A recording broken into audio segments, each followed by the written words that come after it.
Hi, my name is Ellie. I am one half of Tough Souls, and today I'm here to tell you all about the Beara Way. The Beara Way is a 150 to 210 kilometre looped trail sitting on the Cork-Kerry border, looping around the Beara Peninsula.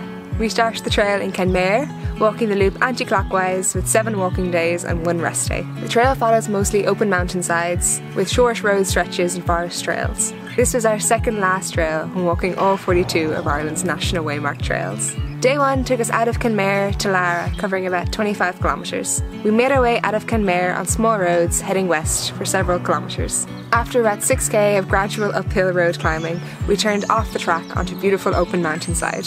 The trail twists its way across several hills, and our accidental late start unintentionally meant that we were walking these wonderful open mountainsides during the most gorgeous sunset. On day 2 we walked from Lara to Erries, covering around 27k. The wild sections of this trail are so good that the short road sections are immediately forgotten about. We walked through amazing rock fields before passing through the village of Ardgroom, our midpoint for the day. From there to Erries, it's some ridgetop hillsides and beautiful twisting coastal paths. The coastal trail features some impressive ruins, such as old lifeguard stations. On day 3 we walked from Erries to Castletownbere, covering about 20 kilometres. On this day we passed the major split of the trail. We headed straight for Castletownbere as opposed to taking the Allihies loop. This split divides the trail into an almost figure-8-like shape, with a larger westerly circle and a smaller easterly circle that brings you down to the bottom of the peninsula. Crossing through the mountains on old zigzagging tracks, the views were, as always, beautiful. On reaching the crest, we were able to see all the way down to Castletownbere itself, and spent the following hour or so descending down to the town. On day 4 we walked from Castletownbere to Adrigole, covering about 20 kilometres. For us, as the trail climbed back uphill out of Castletownbere, we climbed into the clouds. The trail was mostly old tracks along rocky ground. As the clouds started to lift a bit, we got to see the amazing mountains that we had just walked into. Sheer-sided mountains sloped down to create the most amazing rocky valley, with a gushing river cascading down the middle of it. Further on, we crossed sheets of bare rock, which reminded us of the karst landscape of the Burn. Once out of these valleys, the trail stays high on the mountainsides, bringing you around the mountains and then down into the inlet village of Adrigole. Day 5 brought us from Adrigole to Glengariff, another roughly 20 kilometre day. We walked on a mixture of trails and boreens, climbing about 560 metres from sea level that day. Up there, between 3 peaks, we found the most beautiful hidden lake. Topping out on the far saddle, the mountains to our right just fell away, displaying the whole peninsula out in front of us.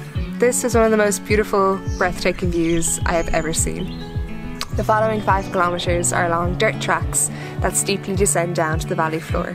Once down, it's a further 5 or 6 kilometres down to the village of Glengariff. On day 6 we walked from Glengariff to Kenmare, covering around 25 kilometres. We started the day in beautiful forests, waded through some very long wet grass up to our final mountain saddle, and then descended down onto the roads that would bring us into Kenmare again.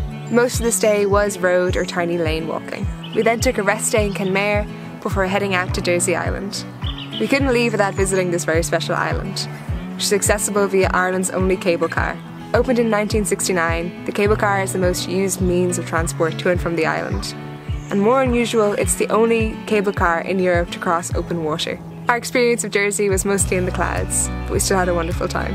The Beara Way is one of Ireland's longest single trails, and is definitely suited for the more experienced hiker, as it's one of the most challenging trails that we walked. We would recommend stable footwear and of course wet weather gear. As one of Ireland's more well-defined trails with established stages, there are plenty of hostels and campsites, as well as hotels and B&Bs. We found this route to be less busy than the Dingle or Kerry Way, and also more challenging and kind of wild feeling. Other sections of the trail that we haven't covered include the offshoot to Beara Island and the section through Allihies. We had the most amazing time walking this trail and would happily recommend it to anybody looking for one of Ireland's tougher, more wilder walking experiences. To find more information, please check the description, where we've linked our full-length video, blog post, free maps and much more. As always, these videos are made possible by the amazing people who support us on Patreon. It's through their continued support that we can keep making videos, so I'd like to say a huge thank you to everybody who has supported us. This week I'd like to give a special thank you to Arjen Chipmulder, Zach Morel and Winditch. Apologies for any bad pronunciation.